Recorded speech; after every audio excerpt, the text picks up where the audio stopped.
കഴിഞ്ഞ 3 ദിവസമായി ജാർഖണ്ഡിൽ നടന്നുവരുന്ന RSSന്റെ ബൈടെക് അവസാനിക്കുമ്പോൾ നിരവധി കാര്യങ്ങളിൽ തീരുമാനമായിട്ടുണ്ട്, പ്രമേയം പാസ്സാക്കിയിട്ടുണ്ടെന്നാണ് അറിയാൻ കഴിയുന്നത്. അതിനിടയിൽ RSSന്റെ അഖില ഭാരതീയ പ്രജാപ്രമുഖ മാധ്യമങ്ങളോട്, അദ്ദേഹത്തിൻ്റെ പേര് സുനിൽ അംബേദ്കർ ആണെന്ന്, അദ്ദേഹം മാധ്യമങ്ങളോട് പറഞ്ഞ ഒരു പ്രധാനപ്പെട്ട കാര്യമാണ് RSSനെ എതിർക്കുന്നവർക്ക് അല്ലെങ്കിൽ RSSനെ ഇല്ലാതാക്കുന്നവർക്ക് വലിയ അമ്പരപ്പ് ഉളവാക്കിയിരിക്കുന്നത്. അദ്ദേഹം പറഞ്ഞത് ഓരോ വർഷവും 1.25 ലക്ഷം പേർ RSSൽ ജോയിൻ ചെയ്യുന്നുണ്ട്. 2012 RSS ഓൺലൈൻ പ്ലാറ്റ്ഫോം വഴി ജോയിൻ ചെയ്യാൻ അവസരമൊരുക്കി. RSSനെ അറിയുക, RSSൽ പ്രവർത്തിക്കുക എന്ന ഉദ്ദേശത്തിൽ മാത്രമാണ് ഈ ഓൺലൈൻ പ്ലാറ്റ്ഫോം തുടങ്ങിയത്. 1.25 ലക്ഷം പേരാണ് ഓരോ വർഷവും ഇതിൽ ജോയിൻ ചെയ്യുന്നത്.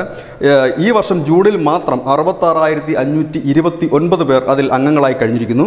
2025 ഇന്ത്യയിലെ എല്ലാ ഗ്രാമങ്ങളിലും ശാഖകൾ ഉണ്ടാകും.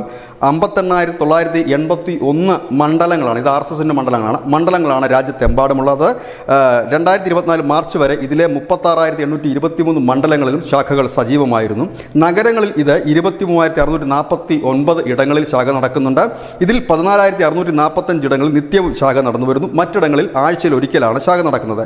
രാജ്യത്തെമ്പാടും 73,117 ശാഖകൾ നടക്കുന്നു. 27,717 സപ്താഹിക് മിലനും നടക്കുന്നതായി RSS അറിയിക്കുന്നു. അതായത് RSSന് വലിയ രീതിയിലുള്ള വളർച്ചയാണ് ഈ റിപ്പോർട്ട് സൂചിപ്പിക്കുന്നത്. അതായത് കഴിഞ്ഞ 100 വർഷത്തേക്ക് അടുക്കുന്നു RSSന്റെ ഒരു പ്രായം എന്ന് തന്നെ. 2025 ആകുമ്പോഴേ 100 വർഷം ആ സംഘടന തികയ്ക്കുമ്പോഴേക്കും RSSന്റെ ആ ഒരു മുന്നേറ്റത്തിന് കുറവ് വന്നിട്ടില്ല. അതിലേക്ക് കൂടുതൽ പ്രവർത്തകർ എത്തുന്നു എന്ന് തന്നെയാണ് ഈ റിപ്പോർട്ട് സൂചിപ്പിക്കുന്നത്. News desk news India Malayalam.